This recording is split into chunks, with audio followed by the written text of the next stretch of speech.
जी अस्सलाम वालेकुम। Welcome to Ultra Brain Academy. Today I want to talk about the targeted therapy.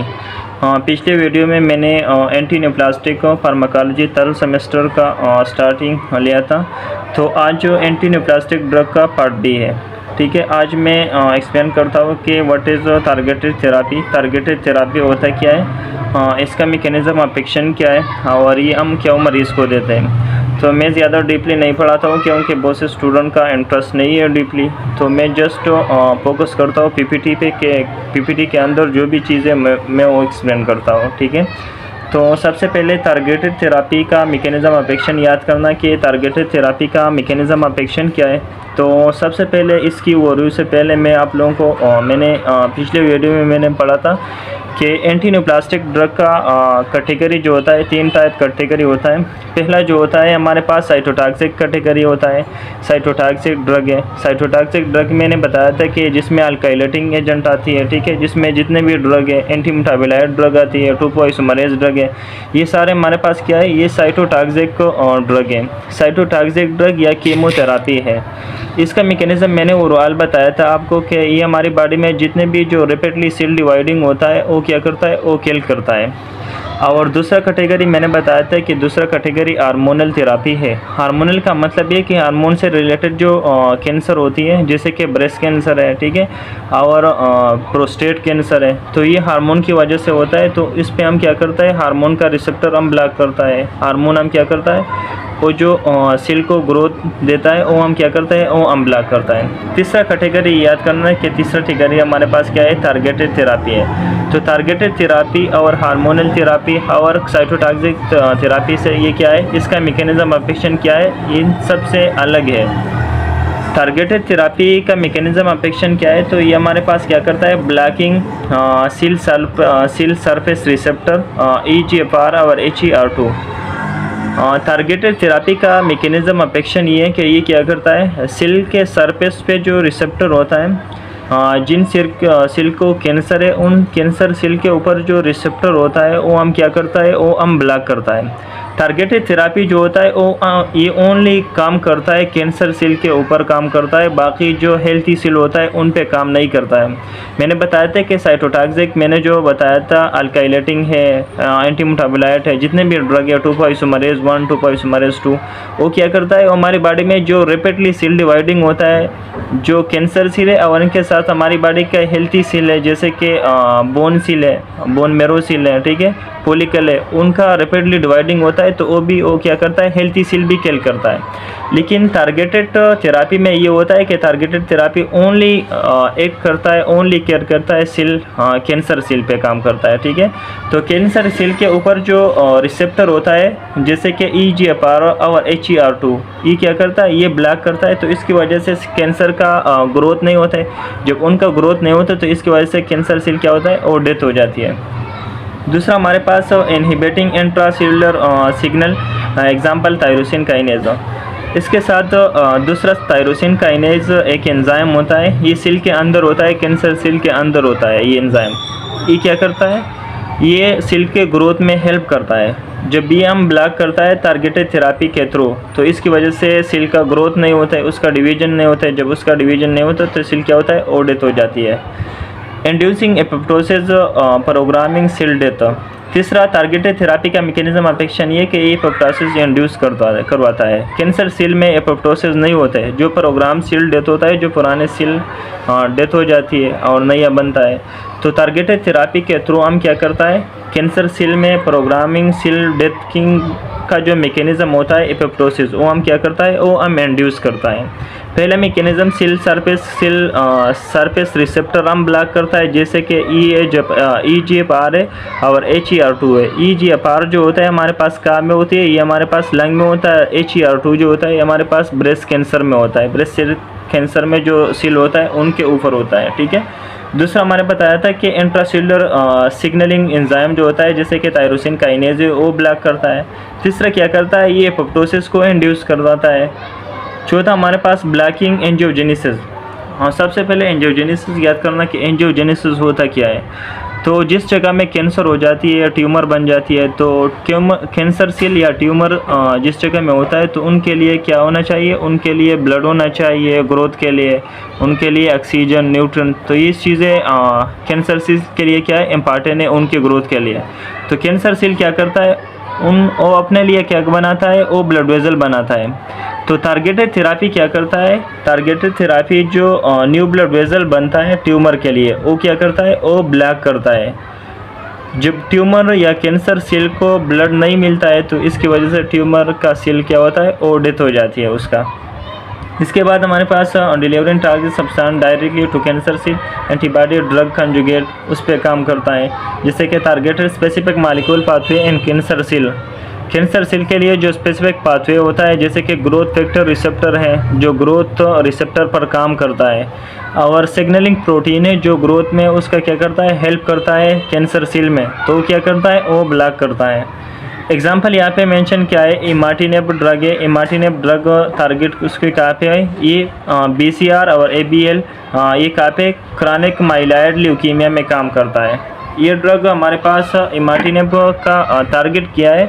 EBSR ABL एक enzyme, एक receptor होता है कहाँ पे, क्रॉनिक माइलॉइड ल्यूकीमिया किसी मरीज़ को होता है तो उनके लिए कौन सा ड्रग हम देते हैं, इमाटिनेब ड्रग देते हैं। ठीक है, ट्रांसटोजोमेब ड्रग ये हमारे पास हम भी याद करना MCQs पॉइंट ऑफ व्यू के लिए कि ब्रेस्ट कैंसर में हम कौन सी ड्रग देते हैं, तो ट्रांसटोजोमेब।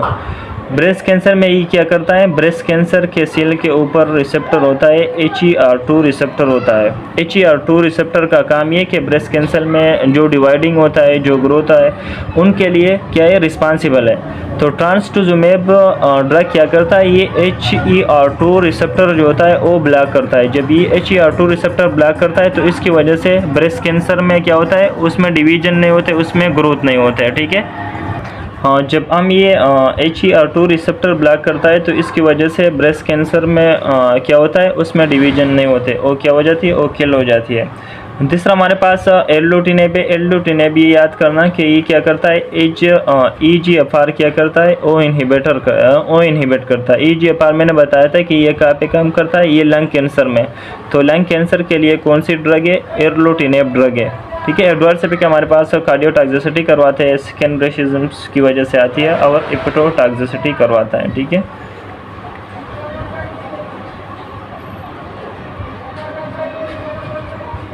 हाँ, इसके बाद हमारे पास इम्यूनोथेरापी है। इम्यूनोथेरापी टारगेटेड थेरापी ख़त्म हो गया। टारगेटेड थेरापी मेनली बस यही फोकस करना है कि टारगेटेड मतलब एक स्पेसिफिक प्रोटीन हम टारगेट करता है या हम स्पेसिफिक रिसेप्टर ब्लॉक करता है जो कैंसर सेल के ऊपर होता है, जो कैंसर सेल के लिए ग्रोथ के लिए क्या है, इम्पॉर्टेंट है। तो टारगेटेड थेरापी ड्रग के थ्रू वो हम रिसेप्टर क्या करता है, वो हम ब्लॉक करता है। इम्यूनोथेरापी में हम क्या करता है, इम्यूनोथेरापी का मैकेनिज्म ऑफ एक्शन अलग है टारगेटेड थेरापी से। इसको दूसरा नाम बायोलॉजिकल रिस्पांस मॉडिफायर भी कहते हैं, मॉडिफायर्स भी कहते हैं। ठीक है, ये नाम याद करना। इसका मैकेनिज्म ऑफ एक्शन क्या है, तो सबसे पहले इम्यूनोथेरापी इसका मैकेनिज्म ये है कि ये stimulate the immune system to attack cancer cell. ये क्या करता है, इम्यूनोथेरापी ये डायरेक्टली कैंसर सेल के ऊपर काम नहीं करता है। ठीक है, ये क्या करता है, ये हमारा जो इम्यून सिस्टम है उन पर अटैक करता है, वो स्टिमुलेट करता है। हमारा इम्यून सिस्टम क्या करता है, वो स्टिमुलेट करता है, वो बूस्ट करता है। तो इसकी वजह से हमारा इम्यून सिस्टम जब स्टिमुलेट हो जाती है तो हमारा इम्यून सिस्टम क्या करता है, वो अटैक करता है कैंसर सेल के ऊपर। कैंसर सेल क्या करता है, वो ख़त्म करता है। तो इम्यूनोथेरापी में हम क्या करते हैं, हम अपना इम्यून सिस्टम क्या करता है, वो हम स्टिमुलेट करता है।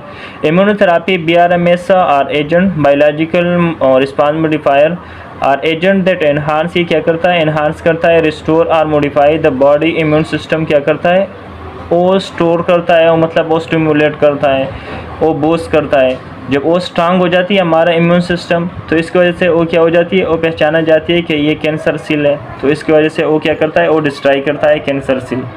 and seed directly killing cell cancer cell like chemotherapy. These drugs stimulate the immune response or block signal that prevent immune attack.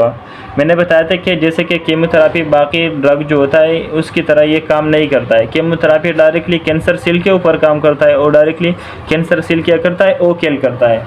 लेकिन इम्यूनोथेरापी क्या करता है, इम्यूनोथेरापी हम जब किसी मरीज़ को देते हैं तो ये उन मरीज़ का जो इम्यून सिस्टम है वो क्या करता है, वो स्टिमुलेट करता है, वो स्ट्रांग करता है। जब इम्यून सिस्टम उनका स्ट्रांग हो जाती है तो इम्यून सिस्टम फिर क्या करता है, उनके अंदर जो कैंसर सेल होता है उस पर अटैक करता है, ठीक है, वो ख़त्म करता है। इसमें हमारे पास एग्जांपल यहाँ पे है इंटरफेरॉन है और इंटरल्यूकिन है।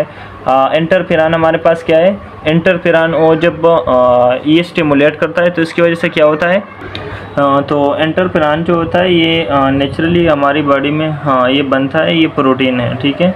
जब हम किसी मरीज़ को ये मेडिसिन की तरह हम दिया जाता है तो ये क्या करता है, इंटरफेरॉन ये हमारा इम्यून सिस्टम क्या करता है, वो एक्टिवेट करता है, ठीक है। हाँ, ये नेचुरली बॉडी में भी बनता है। और दूसरा इंटरल्यूकिन जो होता है ये भी प्रोटीन है। इसका मैकेनिज्म ऑफ एक्शन क्या है, तो इंटरल्यूकिन व IL-2 क्या करता है, ये हमारी बॉडी में टी सेल और NK सेल जिसको नेचुरल किलर सेल क्या कहता है, वो क्या करता है, उसका प्रोडक्शन इंक्रीज़ करता है और इसका ताकत क्या करता है, वो बढ़ाता है। तो वो फिर क्या करता है, वो कैंसर सेल पर अटैक करता है। तीसरा हमारे पास इम्यून चेकपॉइंट इनहिबिटर में हमारे पास कौन कौन से ड्रग है, तो पहला हमारे पास पेम्ब्रोलिजुमेब है, नेवुलुमेब है। इन दोनों का मैकेनिज्म ऑफ एक्शन क्या है, वो सेम है। ये क्या करता है, anti-PD-1 रिसेप्टर क्या करता है, ब्लॉक करता है। हाँ, लिप्लोमुनेब क्या करता है, ये anti-CTLA-4 रिसेप्टर क्या करता है, ये ब्लॉक करता है। तो ये MCQs के लिए याद करना कि पेम्ब्रोलिजुमेब और नेवुलुमेब ये क्या करता है, ओनली anti-PD-1 रिसेप्टर, ये हमारा इम्यून सिस्टम के जो सेल होता है उनके ऊपर ये रिसेप्टर होता है, ठीक है। और ये पेम्ब्रोलिजुमेब क्या करता है, ये रिसेप्टर क्या करता है, ये ब्लॉक करता है। तो इसकी वजह से हमारा इम्यून सिस्टम क्या हो जाती है, वो और ज़्यादा एक्टिवेट हो जाती है। जब और ज़्यादा एक्टिवेट हो जाती है तो वो फिर क्या करता है, हमारा इम्यून सिस्टम कैंसर सेल के ऊपर क्या करता है, ऊपर अटैक करता है, वो ख़त्म करता है। इसमें हमारे पास एडवर्स इफेक्ट याद करना है MCQ पॉइंट ऑफ व्यू के लिए कि फ्लू लाइक सिम्टम कौन सी ड्रग का साइड इफेक्ट है, ठीक है। और ऑटो इम्यून रिएक्शन, ये MCQs के लिए याद करना। हाँ, जितने भी एंटीप्लास्टिक ड्रग का एडवर्स इफेक्ट है, ये MCQs पॉइंट ऑफ व्यू के लिए बहुत ज़्यादा इंपॉर्टेंट है, इसका मैकेनिज्म ऑफ एक्शन और एडवर्स इफेक्ट, ठीक है। तो जस्ट मैंने बताया था कि इम्यून थेरापी में हम ये क्या करता है कि हमारा इम्यून सिस्टम, हम मरीज़ का जो किसी भी मरीज़ को कैंसर हो जाती है तो हमको ये जब देते हैं इम्यूनोथेरापी, तो इम्यूनोथेरापी का मैकेनिज्म ऑफ एक्शन ये कि ये क्या करता है, इम्यून सिस्टम क्या करता है, वो स्टिमुलेट करता है, वो स्ट्रांग करता है। जब इम्यून सिस्टम स्ट्रांग हो जाती है तो उसके अंदर जो पहचानने का सलाहियत होता है कि ये कैंसर सेल है, तो इम्यून सिस्टम फिर क्या करता है, इम्यून सिस्टम उन कैंसर सेल पर अटैक करता है, वो क्या करता है, वो ख़त्म करता है, ठीक है। फिर हमारे पास जनरल एडवर्स इफेक्ट क्या है कीमोथेरापी की, तो कीमोथेरापी मैंने बताया था कि कीमोथेरापी का एडवर्स इफेक्ट ये है कि ये बॉडी में जितने भी रैपिडली डिवाइडिंग सेल होता है उन पर क्या करता है, उन पर अटैक करता है। इसमें हमारे पास हेल्थी सेल भी आता है, जैसे कि बोन मेरो में जो सेल होता है उनमें बहुत ज़्यादा रैपिडली डिवाइडिंग होता है, तो इसकी वजह से मरीज़ को क्या आता है, मरीज़ में एडवर्स इफेक्ट क्या शो होता है, एडवर्स इफेक्ट उसमें माइलोसेपरेशन होता है, ठीक है। दूसरा हमारे पास GIT ट्रैक्ट में जितने भी म्यूकोसा लाइनिंग होता है उनमें बहुत ज़्यादा रैपिडली डिवाइडिंग होता है, तो वो ख़त्म करता है, तो इसकी वजह से मरीज़ को नोज़िया वॉमिटिंग आती है। इसके बाद हमारे पास हेयर फॉलिकल, उसका भी ग्रोथ बहुत ज़्यादा होती है, तो डिवाइडिंग होता है, तो इसकी वजह से मरीज़ को क्या होता है, एलोपेशिया होता है, बाल गिर जाती है। तो ये हमारे पास क्या है, जनरल एडवर्स इफेक्ट की, किसकी, कीमोथेरापी की। इसके बाद सिस्टमिक इसका एडवर्स इफेक्ट क्या है, ठीक है। तो सबसे पहले हेमाटोलॉजिकल सिस्टम में क्या करता है, माइलोसप्रेशन करवाता है। मैंने बताया था कि बोन मेरो वाले सेल क्या होता है, उनमें बहुत ज़्यादा रैपिडली डिवाइडिंग होता है, तो इसकी वजह से मरीज़ को एनीमिया आता है, खून की कमी, ल्यूकोपीनिया आता है, और थ्रोम्बोसाइटोपिनिया। थ्रोम्बोसाइटोपिनिया मतलब RBC WBC और प्लेटलेट सारे क्या हो जाती है, डिप्रेस हो जाती है, कम हो जाती है, तो उसको हम थ्रोम्बोसाइटोपिनिया कहते हैं। गैस्ट्रोइंटेस्टाइनल में हमारे पास कौन सी साइड इफेक्ट है, तो सबसे पहले उसमें नोज़िया, वॉमिटिंग और डायरिया, होम्योकोसाइटिस करवाता है, ये गैस्ट्रोइंटेस्टाइनल में। एंटीगोमेट्री में क्या करता है, तो एंटीगोमेट्री में हमारे पास एलोपेशिया करवाता है। हाँ, और रिप्रोडक्टिव में हमारे पास इनफर्टिलिटी करवाता है। हाँ, इनफर्टिलिटी क्या हो, जो स्पर्म सेल और एग सेल, उनका प्रोडक्शन बहुत ज़्यादा रैपिडली होता है, तो उन पर भी क्या करता है, उन पर अटैक करता है। और टेरोटोजेनिसिटी करवाता है। हाँ, टेरोटोजेनिसिटी का मतलब जो मेट्रोट्रेक्सेट मैंने बताया था, वो प्रेगनेंसी दौरान में नहीं देना है, ठीक है। ये क्या करता है, टेरोटोजेनिसिटी करवाता है। अदर हमारे पास अदर ऑर्गन स्पेसिफिक टॉक्सिक, जैसे कि कार्डिक या रेनल, हेपेटिक या पल्मोनरी क्या करता है, टॉक्सिसिटी करवाता है। इसके बाद नर्सिंग कंसिडरेशन में क्या करता है, सबसे पहले नर्स CBC मॉनिटर करता है, किसके लिए, माइलोसप्रेशन चेकअप पॉइंट के लिए CBC मॉनिटर करना है। दूसरा हमारे पास assist sign and symptom infection और ब्लीडिंग का असेसिंग करवाता है, प्रोवाइड एंटीएमेटिक देता है कीमोथेरापी से पहले। कीमोथेरापी से पहले एंटीएमेटिक बहुत ज़्यादा ज़रूरी है, क्योंकि कीमोथेरापी क्या करता है, उससे मरीज़ को नोज़िया वॉमिटिंग आती है, उल्टी आती है, तो उससे पहले हम एंटीएमेटिक देते हैं। और एंटीएमेटिक को सबसे कॉमन कौन सी एमेटिक देते हैं, तो ये MCQ पॉइंट ऑफ व्यू के लिए याद करना, अंडोस्टिरान क्या करता है, वो हम बिफोर देते हैं कौन सी वाली मरीज़ को, कैंसर वाली मरीज़ को कीमोथेरापी से पहले अंडोस्टिरान, ये याद करना, ठीक है।